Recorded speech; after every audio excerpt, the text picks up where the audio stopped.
अस्सलाम वालेकुम second year. उम्मीद है कि आप बिल्कुल ठीक होंगे और हम शुरू करते हैं अपना आज का लेक्चर। जो आप लोगों का lesson number 10 the jewel of the world चल रहा था, ये उसी के ही बारे में है। और आप लोगों को सुन के खुशी होगी कि इतना लेंथी चैप्टर आज ख़त्म हो रहा है। Today I am going to deliver इस लास्ट लेक्चर, जिसमें मैं आप लोगों को कोई थोड़ा सा टेक्स्ट बच गया था उसकी एक्सप्लेनेशन भी करूँगी सैनोनिम्स के साथ। और उसके अलावा हम जो चैप्टर के एंड में जो इम्पॉर्टेंट नोट्स और सैनोनिम्स दिए गए होते हैं टेक्स्ट बुक के अंदर, हम वो भी करेंगे। और कुछ एडिशनल क्वेश्चंस और मैं आप लोगों को कराऊंगी अल हकम के दौरे हुकूमत को लेकर के, जो बहुत इंपॉर्टेंट है। एक क्वेश्चन तो कल मैंने आपको कराया था जो आप लोगों का एक्सरसाइज के क्वेश्चन में इंक्लूडेड था, लेकिन कुछ एडिशनल एक्स्ट्रा क्वेश्चंस हैं जो कि अल हकम के दौर के बारे में हैं, जो मैं आप लोगों को करवाऊंगी। तो इंशाल्लाह today going to complete our lesson number 10। और इसके साथ ही मैं आप लोगों से ये भी पूछना चाह रही थी कि हम अब पार्ट सेकंड स्टार्ट करें या नावल। मेरे जहन में ये आ रहा है कि अगर हम नावल स्टार्ट कर लें तो ज़्यादा बेहतर है। ये 10 आप लोगों की यूनिट कंप्लीट हो गए हैं। इसके पार्ट सेकंड जो है वो 5 लेसन्स हैं, वो हीरोज़ के बारे में है। और दूसरा है आप लोगों का novel Goodbye Mr Chips. तो आप लोग बता दें, मेरा वैसे आइडिया यही है कि अगर हम नावल स्टार्ट कर लें तो बेहतर है, तो उसके इंशाल्लाह फिर बाद में हम जो है वो हीरो स्टार्ट कर देंगे। तो ये भी आप लोग मुझे कल अपने कमेंट्स में कल बता दीजिएगा, ठीक है। अब हम सैनोनिम्स से स्टार्ट करते हैं। Let's have a look at the synonyms. First word is magnitude. Magnitude का मतलब होता है जिसामत। सैनोनिम्स हैं size, dimensions, volume, weight, quantity, mass और बल्क। नेक्स्ट वर्ड जो है वो इसका है ऑफ फर्स्ट मैग्नीट्यूड। अकेला मैग्नीट्यूड था, अब दूसरा है ऑफ फर्स्ट मैग्नीट्यूड, यानी अहम, यानी मैग्नीट्यूड जिसामत है, जबकि ऑफ फर्स्ट मैग्नीट्यूड की जब बात करते हैं तो यहाँ पर मीनिंग डिफरेंट हो जाते हैं। इसका मतलब हो जाता है अहम, of the utmost importance, of the greatest significance, या वेरी इंपॉर्टेंट, वेरी सिग्निफिकेंट भी आ सकता है। नेक्स्ट वर्ड है वो है रैंसेक। रैंसेक का मतलब होता है तलाश करना या फिर लूट लेना। Search, look all over, explore, turn inside out, plunger, रोब, लूट या डिवोस्टेट। नेक्स्ट वर्ड है वो है विद अ व्यू टू, जिसका मतलब है मकसद के तहत या इरादे से।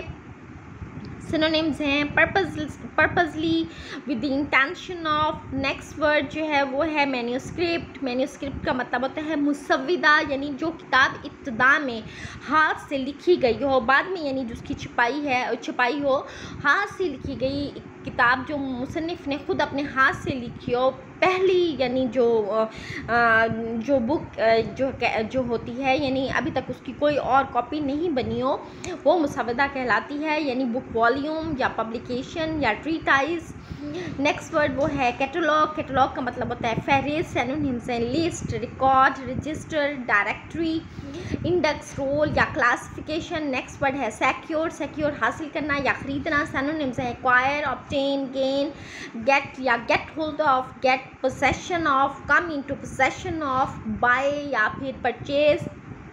नेक्स्ट वर्ड है वो है डिसेंडेंट। डिसेंडेंट का मतलब होता है औलाद, नस्ल, वारिस या जानशीन।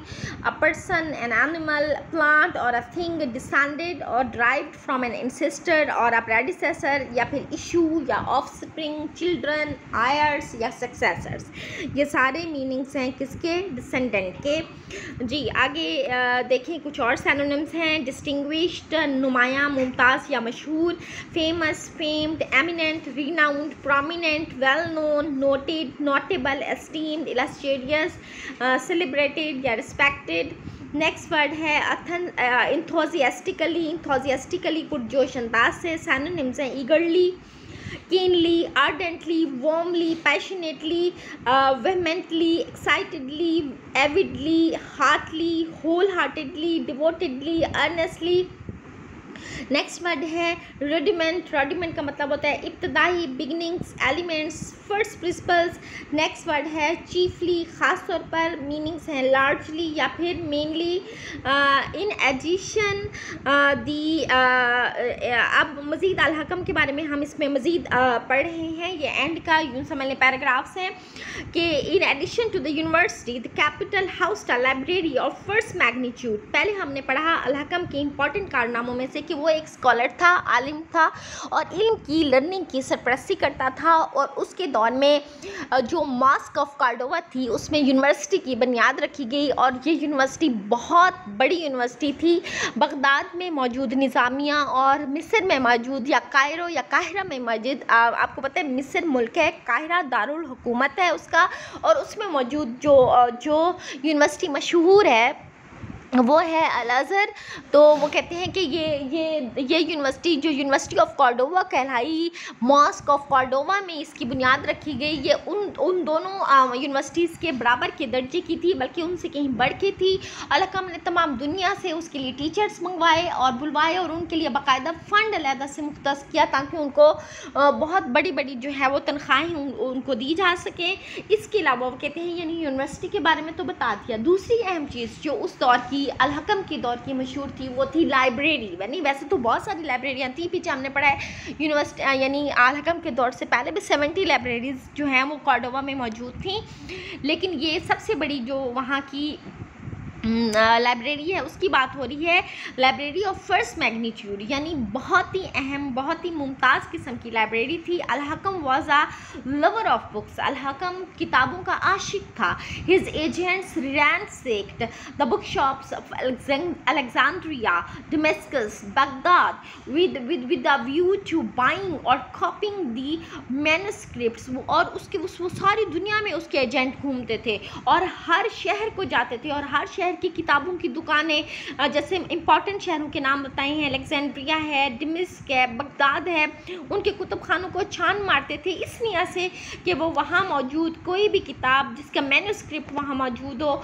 वो वहाँ से उसको हासिल कर सकें। The book thus gathered are said to have numbered 4 lakh, यानी जो किताबें वहाँ पर इस तरीके से पूरी दुनिया से इकट्ठी की गई उनकी तादाद कम अज़ कम उस दौर में 4 लाख के करीब है। Their titles filling a catalogue of 44 volumes. और सिर्फ उन 4 लाख किताबों के उन्वानात लिखने के लिए एक जो फहरिस्त बनाई गई थी, वो उन फहरिस्त की जो जिल्दें थीं या किताबें थीं वो उनकी जिल्दें कम अज़ कम भी हों 44, यानी तकरीबन 44 यानी 44 के करीब तो सिर्फ फहरिस्तों की किताबें थीं, जिनमें इन 4 लाख किताबों की सिर्फ फहरिस्तें दर्ज थीं, उनके नेम दर्ज थे। In each one of which 20 sheets were devoted, और हर किताब में तकरीबन 20 के करीब जो हैं वो शीट्स लगाई गई थी टू पोइटिकल वर्क ओनली, यानी और ये 20 शीट्स सिर्फ और सिर्फ शायरी के काम के लिए मुख्तस थी इन वॉल्यूम्स में। आगे आप देखें अल-हकम के बारे में मज़ीद कि Al Hakam probably the best scholar among the Muslim caliphs, के जितने भी मुसलमान खलीफा गुजरे हैं शायद अल-हकम उनमें सबसे बेहतरीन आलिम था। Personally used several of these works, उसने ख़ुद इन तमाम काम यानी किताबें थीं उनमें से बहुत सौ को उसने ज़ाती तौर पर इस्तेमाल किया। His notes on certain manuscripts rendered them highly prized by late, यानी और बहुत सारी किताबें ऐसी थीं जिस पर वो बाकायदा नोट्स लिखता था उन किताबों पर, जिसकी वजह से उन किताबों को और भी उसके जाने के बाद अहमियत वो इख्तियार कर गई। आगे देखें कि in order to secure the first copy of Aghani which Al Isfahani who was a descendant of Umayyads was then composing in Iraq, Al-Hakam sent the author 1000 dinar। वो कहते हैं कि उसकी किताबों से मोहब्बत इस मिसाल में देखी जा सकती है कि एक राइटर था अल-इस्माहानी जिसका ताल्लुक जो बनु उमैया की नस्लों में से था, वो एक किताब लिख रहा था एगानी, और उसकी पहली कापी हासिल करने के लिए अल-हकम ने अगानी नामी इस मुसन्निफ को 1000 दिनार पहले से भिजवा दिए थे कि जैसे ही तुम्हारी ये किताब ख़त्म हो उसकी पहली कॉपी तुम मुझे देना। तो ये थी उसकी किताबों से मोहब्बत की एक मिसाल। आगे आप देखें the general state of culture in an Andalusia reach such a high level at this time that distinguished Dutch scholar Dozy went so far as to declare enthusiastically that nearly everyone could read and write। और वो कहती हैं कि उस time जो तहजीब और तमद्दुन की ऐसी जिसको कहते हैं ना ऊंचाइयों पर बुलंदियों क्यों पर था एंडलुसिया के एक डच स्कॉलर ने, जिसका नाम डोजी था, उसने बहुत ही वो अहम और मुमताज़ किस्म का एक आलिम था। उसने यहाँ तक जोश में आके कहा कि वहाँ का रहने वाला तकरीबन हर शख्स लिख सकता था और पढ़ सकता था, यानी वहाँ पर कोई बंदा भी नाख्वानदा नहीं था, कोई बंदा भी अनपढ़ नहीं था। ऑल दिस मैन इन, और ये वो टाइम था मुसलमानों में जब वहाँ का एक एक बंदा लिख और पढ़ सकता था। और उस टाइम क्रिश्चियन यूरोप में only the rudiments of learning were known, सिर्फ चंद इल्म तालीम की चंद बुनियादी बातें लोगों को पता थी, and that chiefly by a few churchmen, और ये चंद बातें भी सिर्फ मखसूस पादरियों को पता होती थी, बाकी आम आवाम का लिखने पढ़ने से कोई भी ताल्लुक़ नहीं था, वो सब के सब जाहिल थे, अनपढ़ थे। लेकिन उसी दौर में मुसलमान जो थे हर अपने अदवार में बहुत ही अपनी कैसे हैं तहजीब, तमद्दुन, तरक्की की बुलंदियों को छू रहे थे, और वहाँ पर ख्वानदगी की शरह भी तकरीबन 100% के करीब थी। तो ये है हमारा वो काबिल फ़ख्र माजी, जिस पर हम अभी भी फ़ख्र कर सकते हैं। लेकिन सिर्फ फ़ख्र करना ही काफ़ी नहीं होगा, हमें अपने अंदर वही शौक़ भी पैदा करना चाहिए, वही लगन भी पैदा करनी चाहिए कि जो उस वक्त के मुसलमानों में थी, क्योंकि ये वो लगन है जो आपको अरूज दिलवाती है। ये उस दौर के मुसलमानों को भी अरूज मिला, और हम इससे महरूम हैं क्योंकि हम में इस पैशन की, हम में इस लगन की, इस डिवोशन की कमी है। बहरहाल that is the end of the text explanation. आगे आप देखें, ये कुछ जो इम्पॉर्टेंट नोट्स होते हैं, इम्पॉर्टेंट नोट्स में कुछ फ्रेजेस एक्सप्लेन की जाती हैं, लेकिन ज़्यादातर वो इम्पॉर्टेंट सिनोनिम्स और वर्ड्स होते हैं जो कि at the end of the chapter book, text book में दिए गए होते हैं। Let's have a look at this important words. वो हैं जैसे एक्सटर्मिनेशन, बहुत इंपॉर्टेंट वर्ड है। एक्सटर्मिनेशन का मतलब है डिस्ट्रैक्शन ऑफ ऑल, सबका कत्लेआम किया, सबको ख़त्म किया, ये शुरू वाले पैराग्राफ में था। नेक्स्ट वर्ड जो है वो है नर्व। नर्व कहते हैं quality of facing danger well, यानी आसाब यानी इतने मजबूत थे कि जिससे ऐसे मजबूत आसाब का होना जिससे आप किसी ख़तरे का सामना कर सकें। एक्वालाइन का मतलब है लाइक एन ईगल, या हुक नोज यानी किसी शाहीन की तरह तीखे नखोश वाला, उकाब की तरह तीखे या हुक नोज वाला। हीट कहते हैं तवज्जो देना, गिव अटेंशन टू। रेफ्यूज का मतलब है place of shelter from danger या ट्रबल, के किसी मुसीबत, किसी ख़तरे में जहां आप शेल्टर हासिल करते हो, जो महफूज मकाम जो आपको मिलता है वो रेफ्यूज कहलाता है। असैसिनेशन का मतलब है कत्ल कर देना, यानी पुटिंग टू डेथ वायलेंटली, यानी बेदर्दी से किसी का कत्ल करना असैसिनेशन कहलाता है। नेक्स्ट वर्ड कंटेस्ट है, यानी डिस्प्यूट विद आर्म्स, यानी असले के साथ मुकाबला करना, लड़ाई करना। कंसोलिडेट का मतलब होता है मेक पोजीशन स्ट्रॉन्ग, के किसी की पोजीशन को, मुकाम को मजबूत बनाना। एक्वाडक्ट पहले भी पढ़ चुके हैं। अंडरग्राउंड जो वाटर को लाने ले जाने के लिए जो एक्वाडक्ट बनाई जाती है, आब्रेज नहर भी इसको बोलते हैं। पाइपलाइन भी यानी जो अंडरग्राउंड होता है जिससे पानी एक जगह से दूसरी जगह ले जाया जाए, वो एक्वाडक्ट कहलाता है। यानी structure for taking water from one place to another place. Exotic important है, इसका मतलब है कमिंग फ्रॉम अनदर कंट्री, या फॉरेन भी जिसको हम कहते हैं फॉरेन, FOREIGN यानी गैर मुल्की जो होता है। फॉरेस्ट जंगल होता है। हियर यहाँ मतलब है लार्ज नंबर ऑफ पिलर्स, यहाँ मुराद है वो जो महल के बारे में था कि वो बहुत ज़्यादा फॉरेस्ट ऑफ पिलर्स पर मुश्तमिल था। फिर है ट्रांसफॉर्म तब्दील करना, यानी change, make great changes in. Next word initiate, important word है आगाज़ करना, यानी गेट स्टार्टेड या इंट्रोड्यूस या मुतारुफ कराना। न्यूक्लियस मरकज, सेंटर या मिडल इसका मतलब भी हो सकता है। यहाँ मिडल लिखा हुआ है, सेंटर नहीं लिखा हुआ है, लेकिन आप पीछे पढ़ चुके हैं जो मैंने आप लोगों को डिटेल में सिनोनिम्स बताए हैं। एक्सकेवेट भी इंपॉर्टेंट वर्ड है, एक्सकेवेट बहुत इंपॉर्टेंट है, बल्कि डिग आउट खुदाई करना, खोदना। Get old buildings free from earth cover, यानी या पुरानी जो बिल्डिंग्स हैं उनको मतलब जो उनका जो खंडराते हैं उससे बिल्कुल साफ़ करना। सजेसिटी विजडम या अक्लमंदी को बोलते हैं। प्रोक्लेमेशन का मतलब होता है ऐलान करना, आवामी सतह पर कोई ऐलान जो है वो प्रोक्लेमेशन कहलाता है। पेनिट्रेट होता है सरायत करना, सरायत पजीर हो जाना। Pass through, here it means reach या पहुंचना, पहुंच हो जाना। थ्राइव इंपॉर्टेंट वर्ड है। थ्राइव का मतलब है do well, quick in growth या प्रॉस्पर, यानी थ्राइव फलना फूलना या तेज़ी से तरक्की करना।